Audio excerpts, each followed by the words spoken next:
Hi, you're on Trudy Morgan Cole's writer page, and this is my live stream where I just randomly decided that I should have a live stream because I am so absolutely tired of not doing live events. And if you were here for the pre-show 5 minutes ago, I was talking about um, how weird it's been to have a book come out, at a time that we thought was a real lull in the pandemic and we're almost over it, and then immediately get hit with December and the Omicron wave and all another round of shutdowns, all of which to say I have not gotten to do bookstore signings.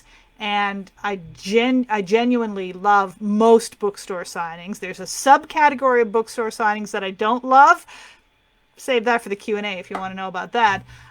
But there are also readings, and I always love live readings. And I think I only got to do one for this book, and then it kind of everything shut down. So I've been really feeling the lack of that back and forth that you get with live readings and live events. I haven't even gotten to visit any book clubs with this one yet, and that could be. I mean, it's partly COVID restrictions and fewer live events happening, but also it's because you know the book hasn't been out that long. Not that many people have gotten around to reading it for their book club, and I'm hoping some people will. It's also, this is another thing that I hadn't really predicted. It's weird to be promoting the second book of a trilogy because you can't really sell the second book to people unless they've read the first book. Now, one of the few live events, which is not a reading but was a signing that I did get to do before everything sort of clamped down here in St. John's area, was I got to do some signings at the craft fair, the Christmas craft fair. And that was fantastic. And I found almost every time I stopped and chatted to everybody, stopped and chatted to people who were like stopping at the booth and picking up books and that kind of thing. I sold two books instead of one because when people asked me what it was about, I was like, well, it is the sequel to A Roll of the Bones. I should really have my copy of A Roll of the Bones here to hold up as well, but I didn't. I thought through everything from like mic to camera placement to everything, but I didn't think about picking up the other book so I could hold it up. So yeah, I would show people A Roll of the Bones and say, hey, you really don't want to read the second book until you've read the first because it is a sequel. It picks up right afterwards, and you kind of want to read the first one. So it's great if you're in a bookstore promoting that to people because they will sometimes then say, hey, I might as well buy both of them, and that's kind of what you hope for. That's the ideal. But yeah, all that to say, really, really antsy about not having gotten to do many live events, and so the idea of doing a Facebook Live, a virtual live event, was kind of appealing to me. So also don't have anything fancy set up to like mute the mic when I cough, so I might have to cough once or twice where I'm talking a lot, but it's okay. It's not COVID. Um, Kathleen, are you going to the snack bar while waiting? If you're at the snack bar, should I wait till you get back? And also, if you're in your own house, I hope it's a really good snack bar. I've got some very good snacks in my house right now because, oh, someone's at the door, or did someone just bang into the door? Oh, it's Jason. He's not gone to Home Depot yet. Says wave to everybody. Yeah, that's Jason. You could see he was bundled up to go to Home Depot.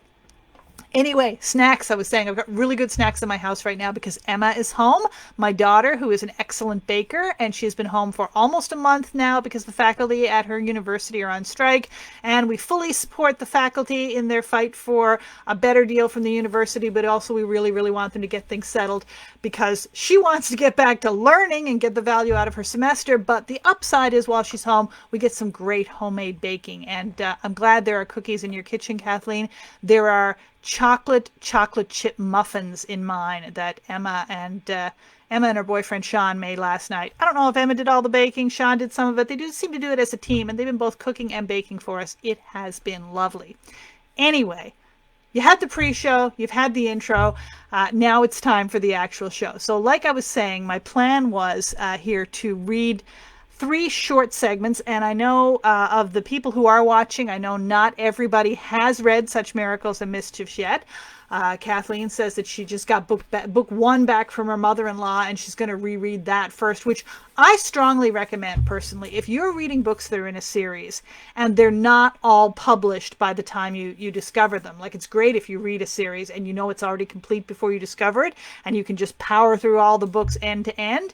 But the the thing about books, reading a series as it comes out and waiting for the author to write the next book, is there's usually, as with mine, at least about a 2-year gap. And with that kind of a gap, you tend to forget the details. And I know a lot of people read A Roll of the Bones right when it first came out at the end of 2019 or a little later in 2020, and now have gotten a little sketchy on some of the details and don't necessarily remember. So if you have A Roll of the Bones and you haven't yet read Such Miracles and Mischiefs, I personally am a big fan of rereading the first book before you go on to the second, so everything is fresh in your mind. That is what I always do. So I don't want to be too spoilery for anyone who hasn't yet read Such Miracles and Mischiefs, so I will read a few segments from it, but I will try to make them not too spoilery. So I will say, for those who have read A Roll of the Bones, the thing everybody wanted to know for 2 years, and people I knew in my real life, like my supervisor at work, would stop me occasionally and ask me, is Nancy going to be okay? Because something very bad happened to Nancy at the end of A Roll of the Bones, and a lot of people were really worried about her. And so if you've picked up Such Miracles and Mischiefs, you will not find out in the first 2 chapters, just because they're from the points of view of other characters who are wondering the same thing, who are not sure, if everything is okay.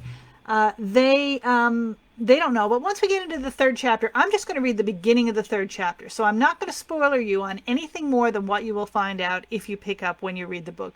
Can somebody tell me in the comments if you're still seeing and hearing this okay?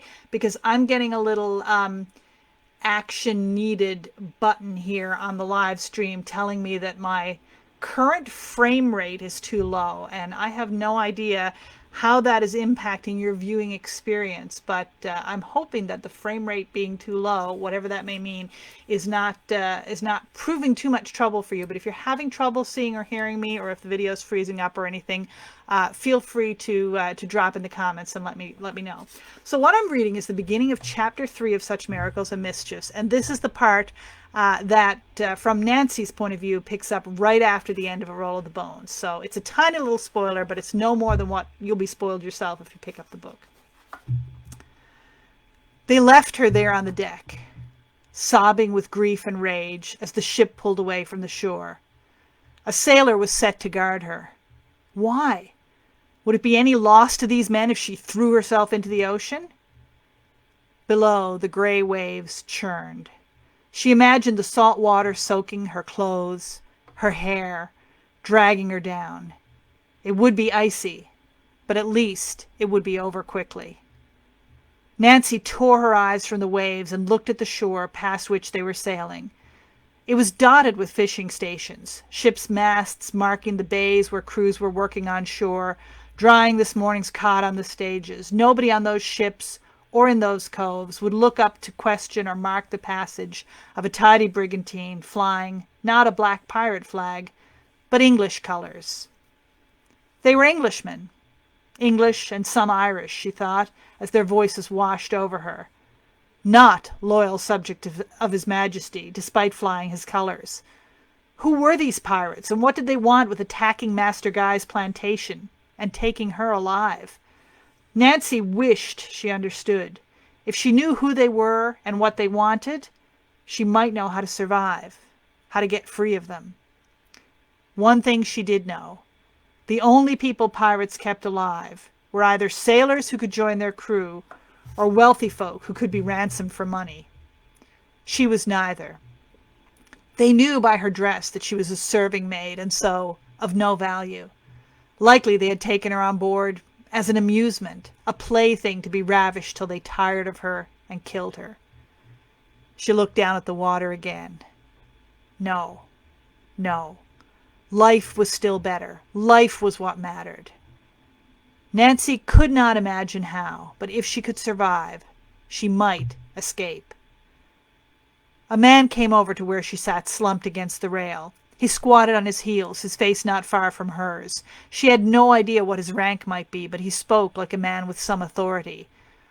He was an Englishman, nothing gentle in his breeding, but not from the dregs of the docks either. Now, maid, you were servant to this Nicholas Guy? Nancy raised her head to meet his gaze. Brown eyes and a narrow, tanned face with a close-cropped brown beard. His expression was stern, but not cruel. I served his wife. I've been in her service since we were children. Her husband would pay well to ransom me. That may be, but we've no orders to take prisoners for ransom. Then why take me at all? But she would not ask questions. She kept her gaze steady and did not speak again until he glanced away briefly. Orders or no, if you send word to Master Philip Guy at Cupid's Cove, his kinsman will pay to have me delivered safely back to his wife's service. I'll tell the captain that, but he's like to say we cannot risk it. Again silence, save for the shouted commands and orders of the men working the rigging. The ship's no place for you, the sailor said, with a delicacy she had not expected. But having taken you alive, the captain won't countenance killing a woman. Then let me go, Nancy said. Put me off on shore and I'll walk back to Cupid's Cove. Nay, you're part of the loot captured from your master's plantation now, whether you like it or not.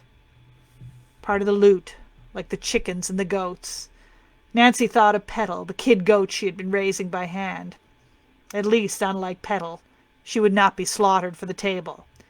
But there were other forms of sacrifice. Most of our crew are godless men and wicked, the sailor went on. They'll not hesitate to take advantage of you. I'll do what I can to prevent that, for I'll not have such immorality going on. Might be the captain will take a fancy to keep you as his own whore. Wicked though it be, might be your safest course. You can cook, I suppose? Of course, she assented quickly. It was the only thing he had said that was not horrifying. He nodded. We'll put you to work then. Our last cook died, and the man doing it now is worse than useless. He clutched her upper arm with a grip firm as a shackle, and pulled her to her feet as he rose himself. You're in luck another way. This ship has a cabin with a berth in it, where the cook can sleep beside the cook fire. Has a door you can bar. I won't have you out on deck where you can stare at the water and think of self-murder. That's a grave sin also. I'd not have thought a man who could burn another man's home, steal his property, and kill his servants would have such concern over sin. Even as the words were coming out of her mouth, she tried to stop herself saying them. Of all the places in the world where speaking her mind could bring her trouble, surely the deck of a pirate ship was the one place she should have held her tongue. All right, that's the end of that piece, and that, I guess, still leaves pretty open the question of whether Nancy is going to be okay, because there's still an awful lot to happen after that. I mean, you know at least that she survives and is taken on board the pirate ship, but I think you knew that anyway on the last page of the previous book. So, yeah, I mean, that's, in many ways, that's kind of the central story of this particular novel, is the what happens to Nancy after her capture, although we do follow the other characters as well. But, yeah, I was really interested in the setting I had set up for her and how she would survive. And I got really interested, even though he's a kind of a minor character, in this pirate who is the first one to speak to her, who we later find out is a man named Diligence Brown, and is a Puritan and had that, Puritan habit of being named after virtues. And the idea of Puritan pirates was something I came across in research, just with the idea that there were a lot of motivations why, men would go into piracy. And obviously, like most types of crime, wanting money was the main one. But also because England was sort of frequently at war with both the French and the Spanish, who were Catholic countries. There were some, extremely Protestant, extremely upright Puritans who kind of saw privateering and attacking the godless papists as part of their duty. So I wondered what an extremely Puritan pirate might be like aboard ship and what impact he might have. And certainly in the very short run, it seems like that's fortunate for Nancy, because he seems willing to protect her, if not for her sake, just for the sake of reducing immorality aboard ship. But, of course, in the long run, things get a little bit more complicated. So, yeah, that's the first bit of reading from Nancy's point of view. Oh, and Katrina has already also decided she wants to reread the first book. I gotta say, guys, yeah, if you're reading the second book in a series, do go back and reread the first one first, so everything is fresh in your mind, and you remember who everybody is and what's happened to them. And I promise you, the second book will be even more enjoyable if you go back and reread Roll of the Bones, unless you have like a phenomenal memory and you remember every detail of a book you read a couple of years ago. But I know most people don't. don't. I don't. I always have to reread when a sequel comes out. I'm just going to scroll up through the chat to see if anybody has any questions so far. And if you have a question, by all means, please jump in and just post it in the chat there. I can see them as they're coming up. And I do see that Kathleen asked a question a few minutes ago, which was, would I write a book based on my play? So for anybody who's watching this and doesn't know, I had a play that was produced back in fall of this past year, fall 2021, called The Mirror. It was a commissioned piece, a play about the life of Armine Gosling, who was a real-life woman, a pioneering Newfoundland suffragist who fought for women's rights and fought against poverty and animal cruelty and just a whole lot of causes. She was an amazing woman, and I got the incredible privilege of trying to condense her life and her story down into, you know, something that could be shown in an hour and a half on stage. It was an amazing experience. And then to write something and have a group of professionals, you know, a director and actors and all the amazing behind the scenes people bring it to life on stage was incredible. In fact, I wouldn't have gotten the opportunity to write the play The Mirror if I had not already written the novel A Sudden Sun, which is about the Newfoundland suffragists. And Armine Gosling doesn't appear as a character in that novel, but the real-life suffragists were very much the backdrop for it and kind of the inspiration for it. So that was a book I wrote back in, I want to say 2014 it came out. And so I'd already done a ton of research into that time period in Newfoundland history and into the suffrage movement here, which I was able to then bring to, you know, writing The Mirror and writing about Armine.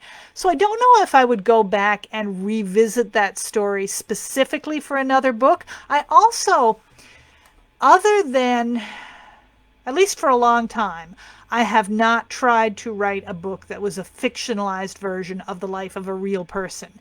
And the closer you get in time to real people and the more information we have about them and the more we know about them, the less interested I would be in writing a novel primarily about that person, because I would feel very much tied to the real facts, the real story, what actually happened. And I like to have the freedom to make stuff up. I mean, this has been a big thing with this trilogy, is I've been keeping in many ways very close to, you know, real things that we know that happened in the first book, that happened during the founding of the Cupid's colony. And then in this book, things that happened not just in Cupid's, but in other places in the years immediately afterwards. I've tried to hew really close to the historical facts, but I also have tried to, you know, I like having the freedom to make up characters and let them have relationships and that kind of thing. That aren't historical. So I don't think I would ever go back to that story of Armine Gosling and try to write it as a novel. It was a great experience to write it as a play, but I think that was its own thing and was meant to be a standalone. And I'll just skim through and see if there are any more questions. Oh, not a question, but thanks for the comment, Debbie, that you didn't have to reread A Roll of the Bones, but the little summary at the beginning of this book was helpful. Yeah, it was basically just a list of characters. And I think, yeah, for a lot of people that is helpful because you get to, you can kind of refresh your memory on who's who. And that's always the biggest thing for me with a novel. You know, if I'm reading someone else's novel and it's in a series and I haven't read it for a while, I'm like, who is everybody? Can I remember who the characters are? So that's why I put that, little table of characters up front there. Oh, thank you, Katrina, for saying you loved A Sudden Sun. Debbie, this is a really good question. Interested in how you planned out how to integrate historical events, including Indigenous people and slavery in the U.S. I think this was always something that was interesting to me, was I wanted to tell the story of these very specific people in this very specific place and time, settling in Cupid's Newfoundland. But then I also wanted to place it within the larger context of everything that's happening in the early 17th century in this so-called age of exploration. And I think, you know, there was a time when, as a white settler descended, mainly English descended writer, I could maybe write that story just as, hey, here's our brave ancestors and all the hardships they overcame. Wow, weren't they awesome? I don't think in 2022 I would be able to write that book that way, or, even 2017, which is, I guess, when I started writing the series, because I think we've become so much more aware of what we always should have been aware of, which is the tremendous cost of colonialism to the indigenous people who were here first, to the Africans who were brought to this continent, to both North and South America, enslaved. And I wanted to have that bigger context. I wanted to see what was, yes, this was, it was an amazing, and for the people living through it, an exciting adventure. But there was also, this, I guess, this tragedy that they were part of dispossessing other people of their land. And you don't get a lot of that direct conflict in the Cupid story, because from the records, the Cupid's people had one encounter with the native Beothuk, which is I dramatized in A Roll of the Bones, and it's in John Guy's journals that he wrote about this one encounter. And then the Beothuk very wisely probably kind of took a look at the situation and got out of there. They did not come back. They did not meet up for further trading encounters with the English. And it's a long time in Newfoundland history before there were any more recorded encounters between the settlers and the indigenous people, because the numbers of both were quite low. The Beothuk were never a huge people group on the island, and the English settlers for the first 100 years or so, 150 years really, were incredibly small in number and lived exclusively on the coast. So they were able to avoid direct conflict for a while. But of course, as we know, and as every Newfoundland school child learned in school, when there was direct contact, it ended tragically for the Beothuk. So there were a lot of reasons why I wanted to set this story in the bigger context of not just what was happening in Newfoundland, but what was happening all over the Atlantic coast of North America at the time. But part of it was that I wanted the characters and the readers to be able to see a little bit of this bigger picture of not just what's happening in this one little cove where we're settling, but what is the bigger project that we are part of. And that's how I got to, for example, bring in characters like Pocahontas, who comes into this book after one of my main characters ends up in Virginia in the Jamestown colony, just to really see, some more of those impacts of that colonial project and how it changed everything in the Americas, and certainly for most indigenous people at the time, changed it in a very tragic way. I'm just going to take a quick look through before I do another reading and see if there are any other questions. So, talk amongst yourselves for a moment, or if you have any other questions for me, by all means, just type them in there so I can see what you're saying, and I'll take another question or two before I do another bit of reading. But I'm just checking now because I got a couple of places where people might have been leaving comments. Yep, no, I think we're good. I think I'm caught up with any questions and comments that people have asked. So if nobody has another question or anything you want me to talk about, I'm going to do another little reading.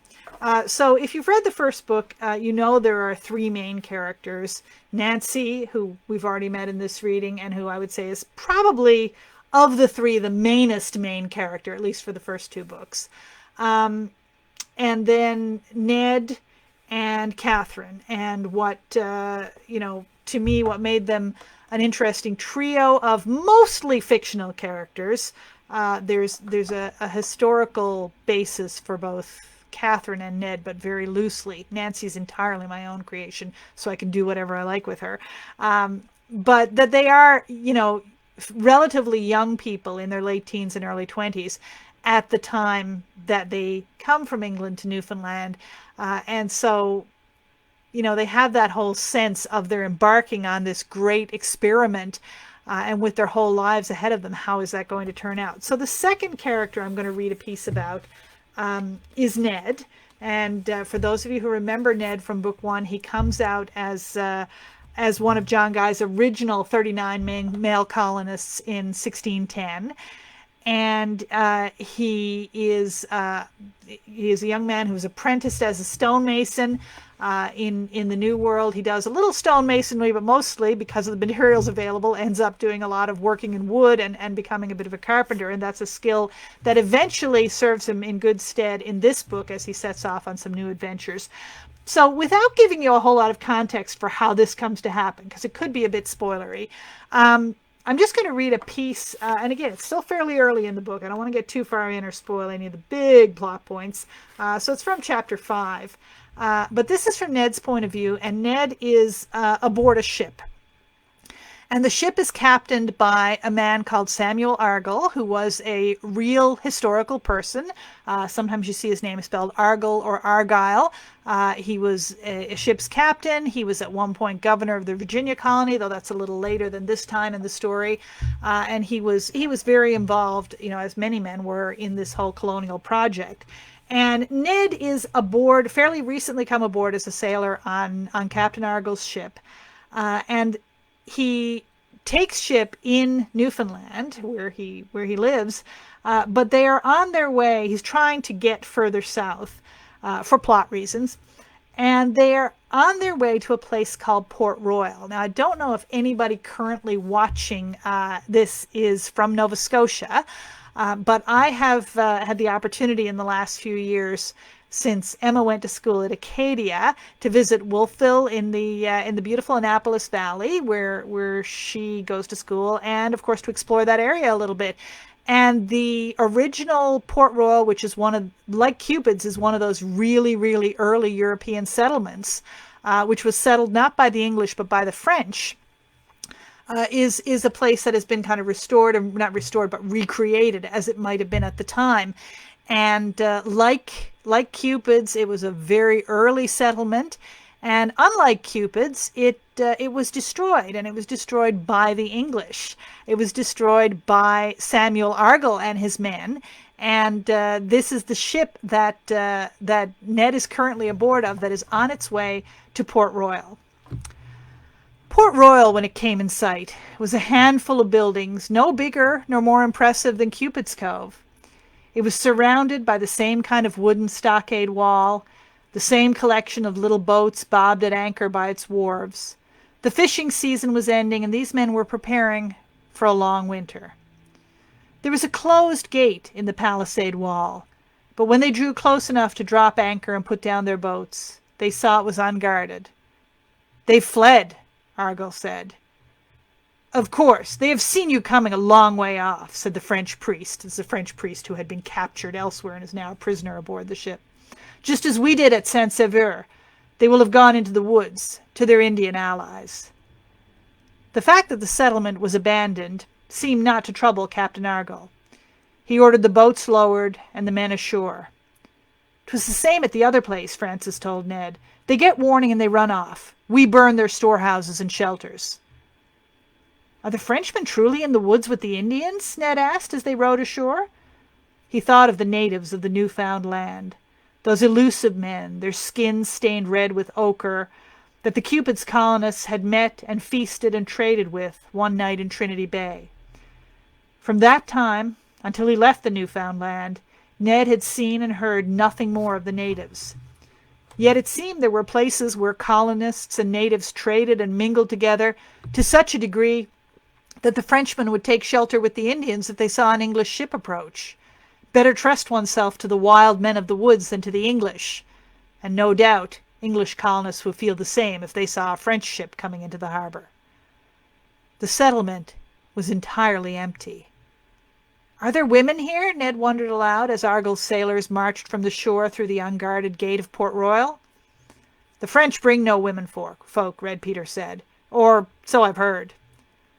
The dread that Ned felt when he thought of what they were about to do had eased at the sight of the empty settlement. He was more at ease, too, knowing it was a settlement of men only. He would not have to kill anyone, nor would he be leaving women or children homeless. No violence, but still, the place was so like Cupid's Cove that it gave him a shock. He thought of all the long hours he'd worked in the colony, helping erect those first houses, the palisade wall, everything they had worked so hard to build. Surely the French had worked as hard at their colony. "Here," Master Collins said, thrusting a torch into Ned's hands. "Anything that will burn, but the roof is best. The houses go up like kindling once the roofs are fired." "Take what you can of the furs before we burn the storehouse," Captain Argall ordered. They looted the buildings, running out with bags of grain and armloads of animal skins. The thatched roofs of most of the houses were burning now, and the grass was alight in several places. Smoke billowed in the air. Faster and faster it spread as the English sailors swarmed the settlement, gathering what they could, until the fire was moving so rapidly that it was no longer safe for them to remain. "Fall back! To the ships!" came the command, and the men dropped their blazing torches in the grass and picked up their loads of booty. When they were back aboard the Treasurer, Ned found himself trembling with the exertion and excitement and fear. Memories came flooding back. The acrid tang of smoke in the air. The sight of burning buildings. He and Frank and Nicholas Guy coming out of the woods, lured by that awful smell, seeing flames licking at the frame of the house. He had been running for the beach, meaning to fill a bucket with water so they could begin fighting the fire, when he had stumbled over the prone body of his friend Tom Taylor. Then he understood men had done this, come ashore to kill and to burn. They had killed Tom, tried to kill Daisy, and done what to Nancy, his love? On that awful, scorched day, the rain had come, quenching the flames before they had a chance to spread into the surrounding forest. No rain fell on Port Royal. Nature did nothing to gentle the hand of man. It must be God's will, as Argall had proclaimed, that the French suffer for daring to plant their flag on English soil. That's the end of that chapter. It's the end of Port Royal, too.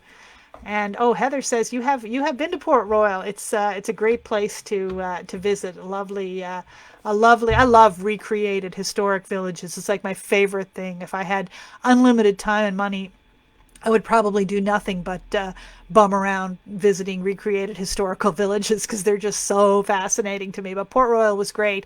And the French basically left there. They settled at another place in Nova Scotia. And that spot was not a permanent settlement at that time. So in a sense, I guess Captain Argall did what he set out to do, which was sent the message that, hey, you shouldn't be settling here. This is for the English. But, all the French did was just move on to another location.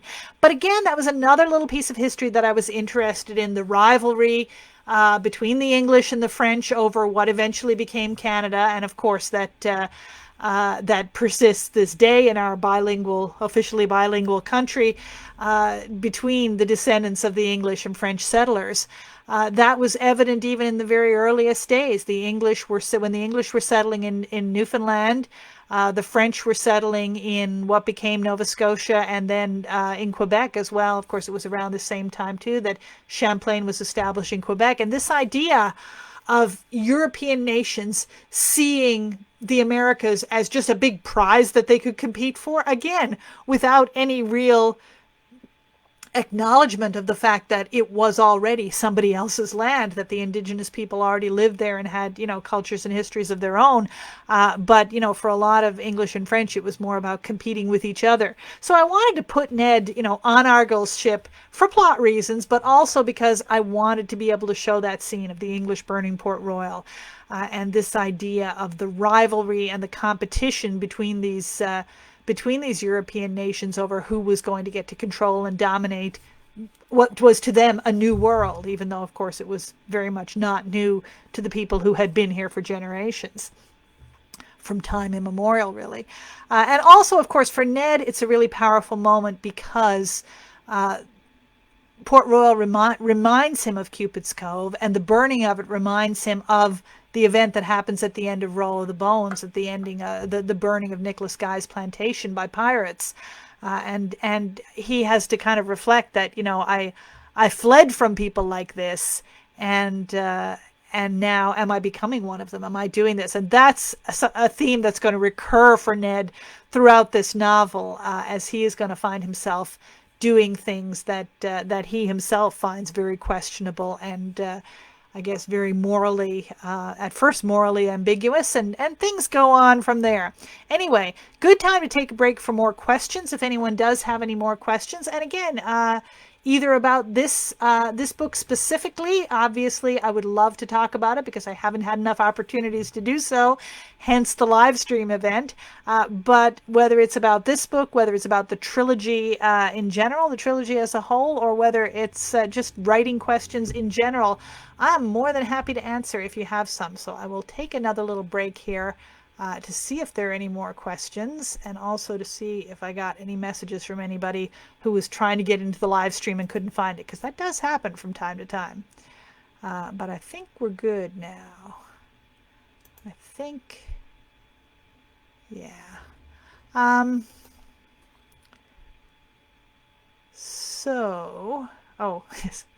I assume that I assume, Heather, that your Me Too comment was in response to me saying that that I would just spend all my time visiting historical sites, historical recreations. Oh, another favorite place, even though it's a little past my time period, is of course Louisburg.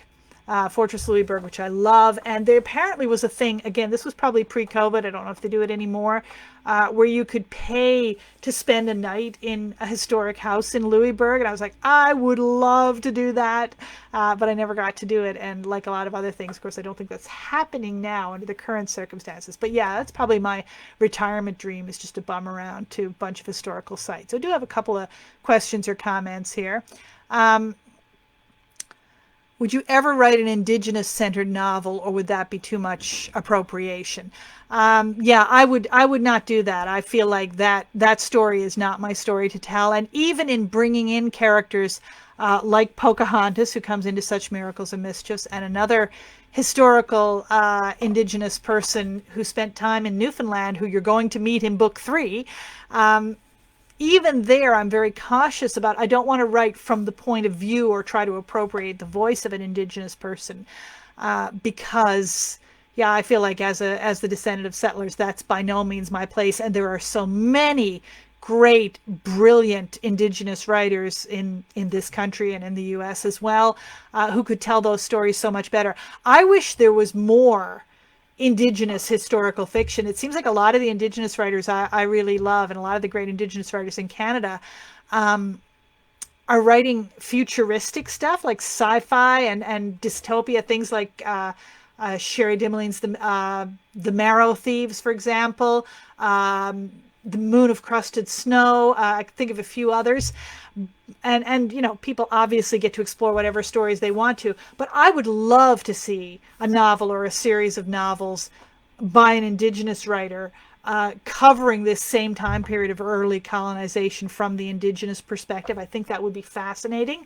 I mean, obviously, it would be even harder to get for them, I think, to get back in the mindset of their ancestors than it is for me to get into the mindset of mine, because at least some of my ancestors left written records behind. The men did anyway. The women didn't, so you have to use some imagination there.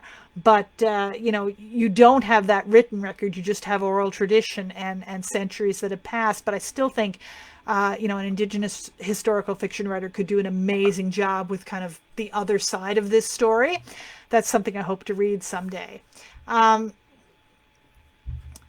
Yeah, Lynn Bork there, good comment. Squanto, or Tisquantum as he's sometimes known, is indeed the character who is going to make a fairly major appearance in book 3. And he, if you don't know the story of Squanto or Tisquantum, he was an Indigenous man who was kidnapped by English explorers from his home in what is now New England, taken to Europe, eventually makes his way back to the New World, first to Newfoundland, where we think he probably lived for about a year with the settlers there, and then eventually goes back to his own home, and then is there when the Mayflower settlers, the sort of colonists who founded that Massachusetts colony, they were pleasantly surprised to find an indigenous person who spoke their language, but that was how he came to know it, from having been a captive, from having lived in England, and then from having lived in Newfoundland.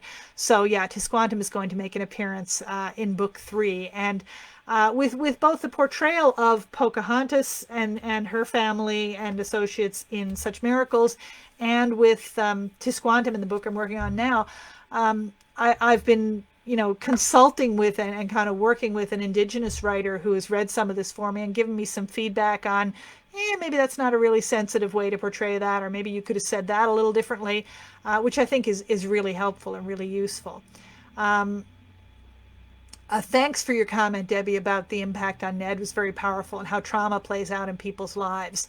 I really, Ned's story in this novel, Ned's a character, well, I love all my characters, of course, but especially my main characters, and it was in some ways almost more difficult for me to write about what happened to Ned in this book than to write about what happened to Nancy, because it is a really difficult journey for both of them.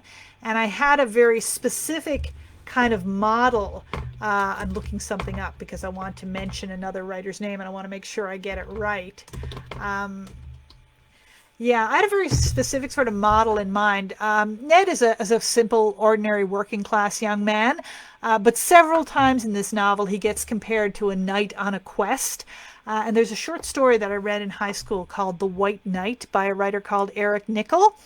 And it's very short, it's very impactful. It used to be in a grade 11 reader here in Newfoundland, and I would love to know if anybody else here ever read the short story. But it is about a white knight who sets out to defeat evil and discovers that along the way, sometimes you become the thing that you set out to fight. And that is, I think, probably something that is in different ways relevant and relatable in a lot of different eras, not just in historical time period. And yes, Kathleen, I agree with you too, that I would love more Indigenous historical writing. Again, you can't tell other people what they should write about, but I think as readers, we always have ideas of what are the books we would like to read. And sometimes I end up writing stories because they are the books I would like to read. And I would like, why has nobody written about this? I guess I'll have to write a book about that. But sometimes it's one where, as with Indigenous stories of colonization, it's really not my story to tell. I'm not the voice that needs to write about this. So I always just hope somebody else will. And then there are other things, there are historical novels that I'd love to read just because nobody has ever written about it. And I don't feel qualified to, not because of appropriation or culture or that, but just because the amount of research it would take to dive into a completely different culture and time period would be huge. And I don't know if I could take it on. Like, there's a story from ancient Rome that nobody is about, very famous people, but nobody has ever written it as a novel that I've been able to come across. And sometimes I feel like, boy, I want to read this story so badly. Maybe I should write it myself. But do I really want to take on all the work of learning everything about ancient Rome? I don't know. Anyway, I'm going to do one more reading from this. And since I did a Nancy piece and a Ned piece, I'm also going to do a Catherine piece. Catherine is kind of the most minor of the three characters in this book because she is the one in this story who stays at home in Newfoundland and doesn't have as many adventures afield as Nancy and Ned do. But she... So her story is kind of background in this one, but she's going to move much more to the foreground in book 3. And a lot of the seeds for what's going to happen to Catherine in book 3 are being planted here in book 2. So I'm just going to read a short piece that takes place at Christmas time in Cupid's Cove. And if you remember again, the end of A Roll of the Bones, Catherine and her husband Nicholas Guy and their household had left Cupid's Cove to start their own plantation, build their own house, farm their own land, and fish their own fishing station. And then they get burned out and attacked by pirates. They go back to Cupid's Cove, and that is where we find them at this first Christmas. And Catherine, at this point in her life, has been very, I guess, traumatized too by the attack on her home, the loss of Nancy, who is more than just a servant, but is a best friend, and as she often says, almost like a sister to her. And she has a small child, Jonathan, who was born during the events of A Roll of the Bones, and she is now pregnant with another child. And this scene takes place during a Christmas feast. It's got a bit of music in it, but I will not attempt to sing, partly because I don't know the tune to this old carol, and partly because this would not be doing anybody any favors. All around the big dwelling house, voices rang out in merry harmony. The boar's head in hand bear I, bedecked with bays and rosemary. What Elizabeth Guy brought from the hearth was not, in fact, a boar's head, but a whole roast piglet. Good thing, too. It would have better eating on it than a head alone. And while it was not bedecked with bays and rosemary, it was fragrant and well spiced, and the platter was adorned with preserved berries and apples and sprigs of evergreen.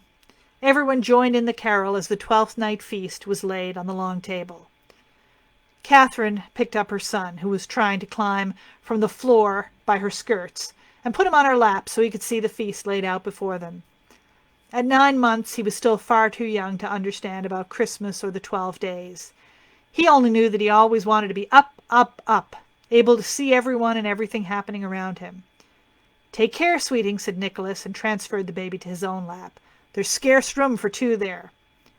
Nicholas was peacock proud of Catherine's swelling 5-month belly, and was quick to take her share of any burden and spare her lifting anything heavy, including the child they already had.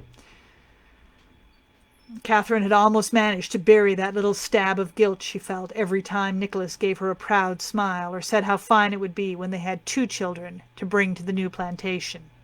Another little burst of singing here that I won't sing.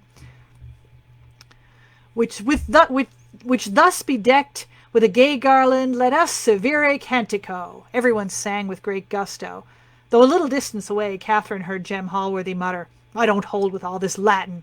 'Tis popish nonsense." "Peace, man, 'tis only a carol, just a bit of fun," Nicholas said. "Even a Puritan can enjoy his dinner and a song, may he not?" "Never said I was a Puritan, only that I don't hold with Latin."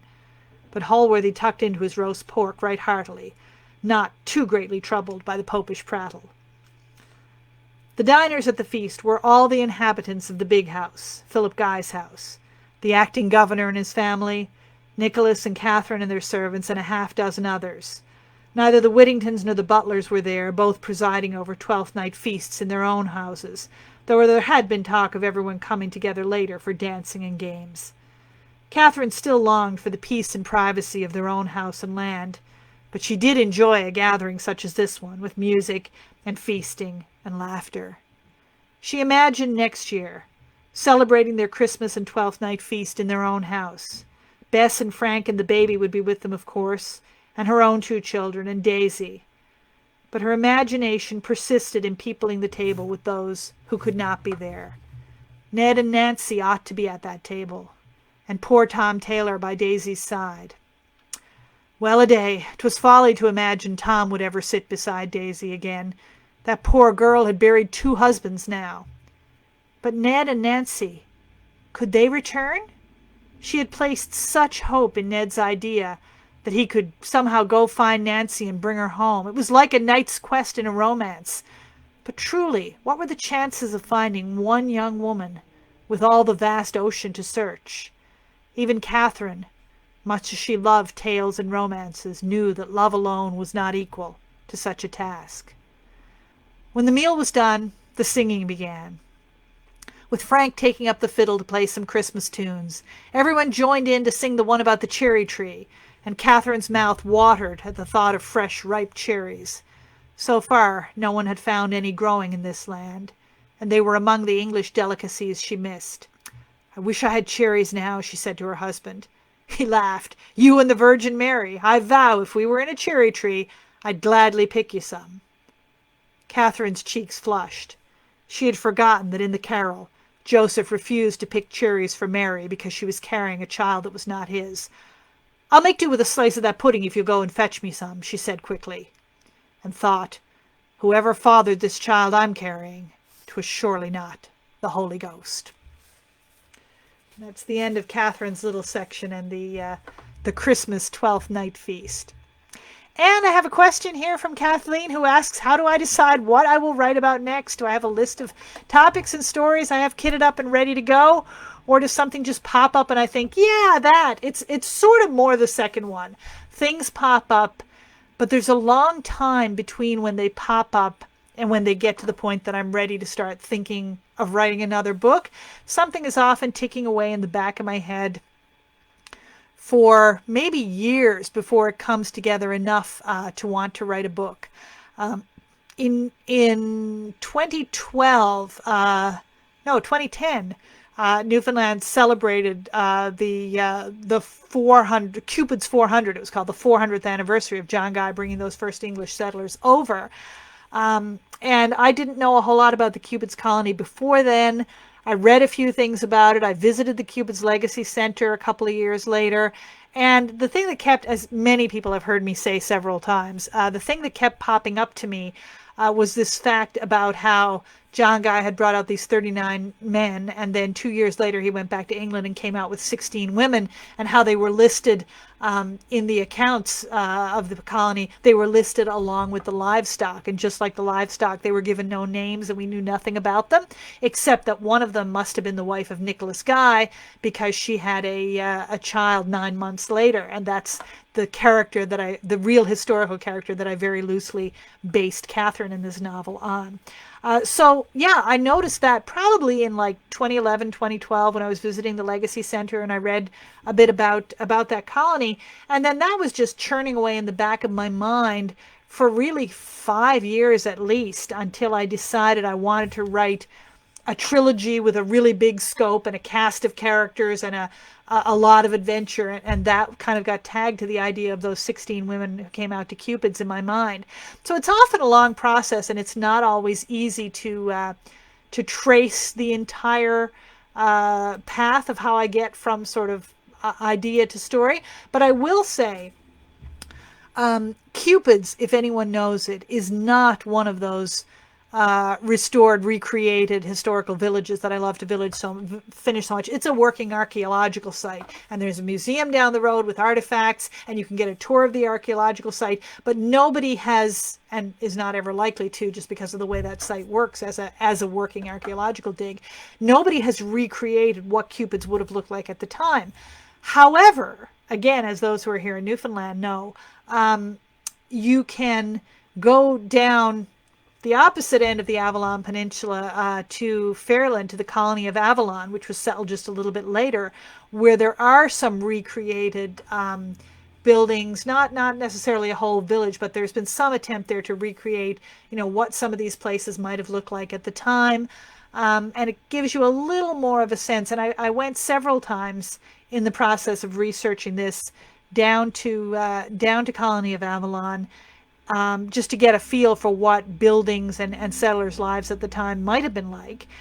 And in doing that, I thought, wow, maybe when I'm finished writing about Cupid's, I might want to write about Fairyland and about the colony of Avalon, because there were amazing characters there as well. And unlike Cupid's, we do know something about some of the women of Fairyland, and particularly about a woman named Sarah Kirk, who has a really interesting story. And so I might end up it won't be another whole trilogy. I don't know if I'll ever take on a trilogy again, because that's a whole thing. But after I finish writing about Cupid's, I might take all the work I have put into learning about the early 17th century and be like, well, don't want all this to go to waste. And maybe I'm considering writing a book or maybe two books about the colony of Avalon just a few years later.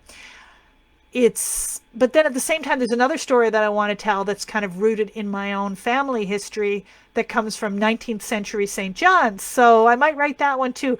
My only great fear as a writer is that I will die before I get to write all the books I want to write, because I have so many ideas, so many time periods and places I would love to explore. So I never worry that I'm going to run out of ideas or things to write about. It's only, will I have the time to do them all, and will I have the skill and the ability to write them as well as I want to, and to do justice to them. Debbie, I love that you have other questions, but that they will be spoilers, I guess, for people who haven't read Such Miracles yet. So thanks for not spoiling it, although I would love to answer your questions. If you want to send them to me by private message, that's okay. But it's a really good question. Did I know the full arc of the trilogy when I started? Because the answer to that is really yes and no. I had a very general idea of the broad outlines of how this trilogy was going to go. I knew that the first book was largely going to be set about settling the Cupid's colony.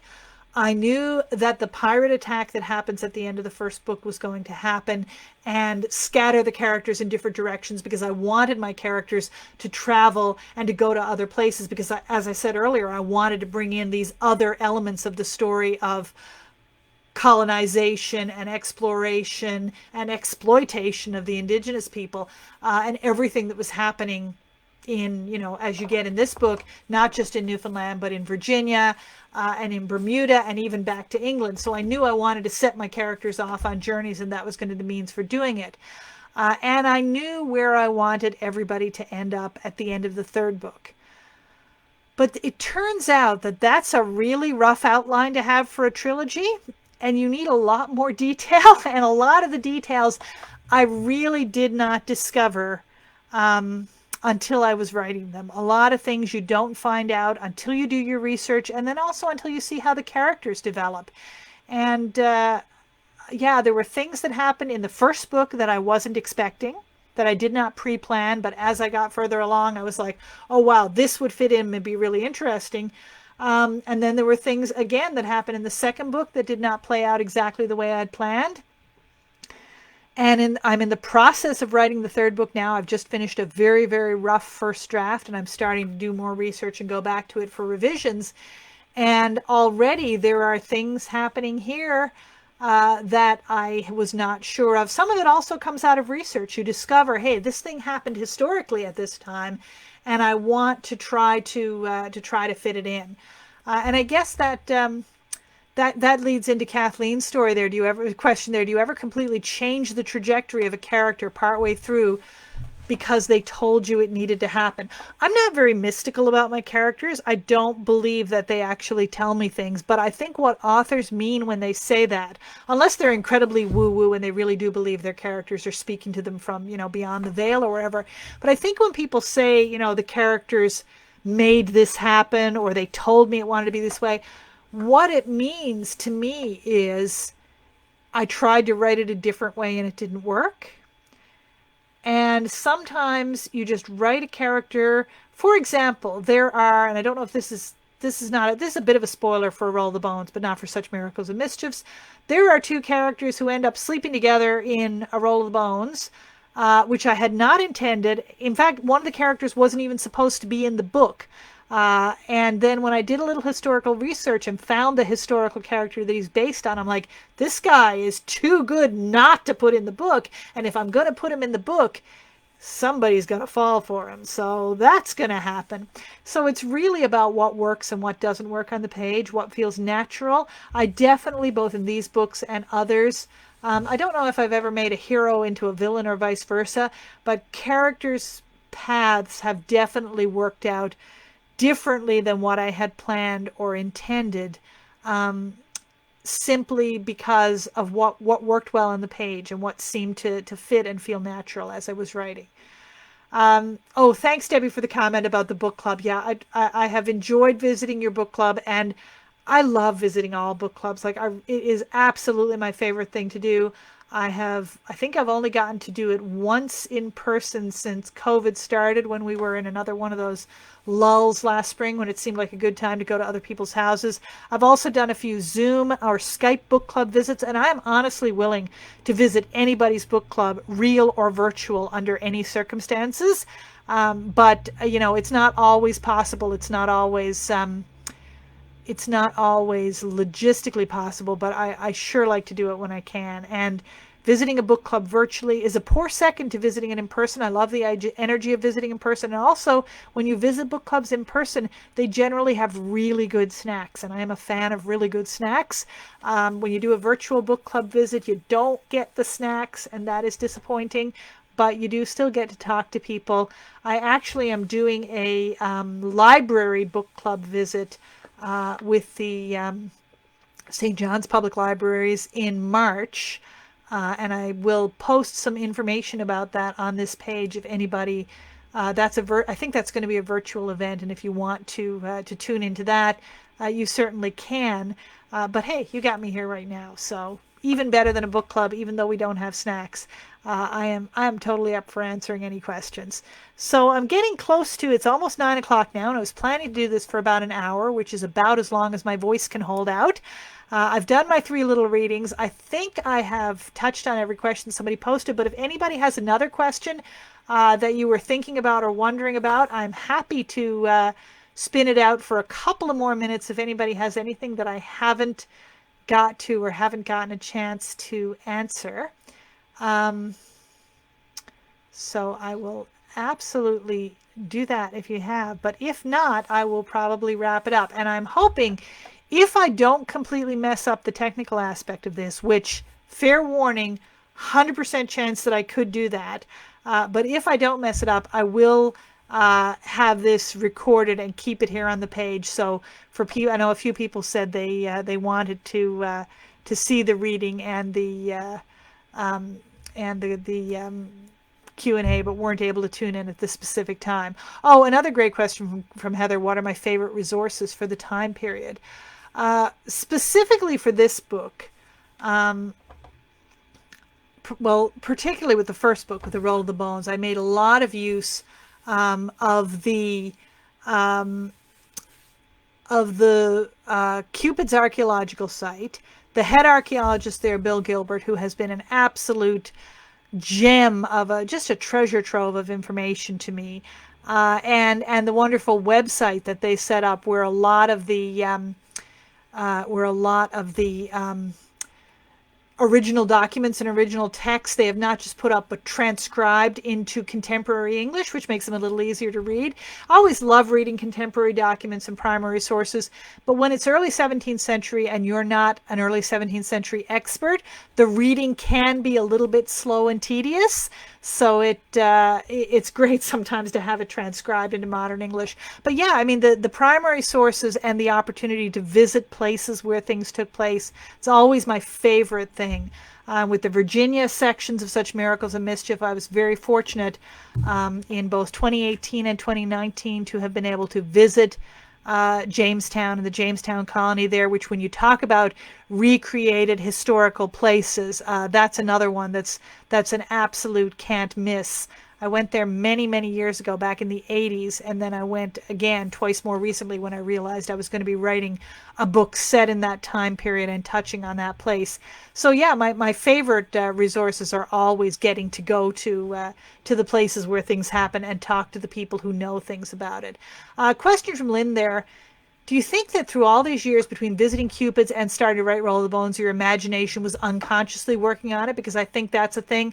Absolutely. I 100% think that's a thing, that your subconscious just churns away at stuff and different things get added in, and things influence you, like even other books that you read. A big piece of this for me was reading Dorothy Dunnett's epic series, The Lyman Chronicles, which, if anybody is not familiar with them, it was a series of historical novels, 6 books, and then she wrote another series of 8 about a different character. Dorothy Dunnett was a Scottish writer. She wrote in the 80s. She's passed on now. But reading those books with their big epic sweep, which I read around, I think, 2016 or so, that's what made me think I wanted to write a trilogy rather than a single novel, because I wanted to have a story that would be big and would take up a lot of time and space and characters, and more than one book could contain. So if I had written about Cupids when I first had the idea, probably back in 2012, it probably would have been a single book. But a few years later, I had this idea that I wanted to write something bigger and more expansive. So I think, yeah, even while I'm working on other projects, always in the back of my head, ideas are there, and I'm kind of tucking things away for when I get time to talk about that, when I get time to write about that and explore that a bit more. So I think that pretty much touches on every question people have asked, and that does take us right up to just past 9 o'clock. Don't want to keep anybody for more than an hour. I will, like I said, try to have this recorded and keep it here on the page if I don't somehow mess it up and delete it. Thank you so much to everybody who tuned in and watched and listened and asked questions. It has been really great having you here. in my bedroom, looking at my bookshelves. And yeah, it's been the next best thing to doing a live event. And while I hope to be doing some live events again before too long, it is really nice to have the opportunity to do this where people from all over, not just from here in St. John's, can drop in and hear me read and ask questions and say hi. So thanks very much, everybody, for showing up. It's been a lovely time.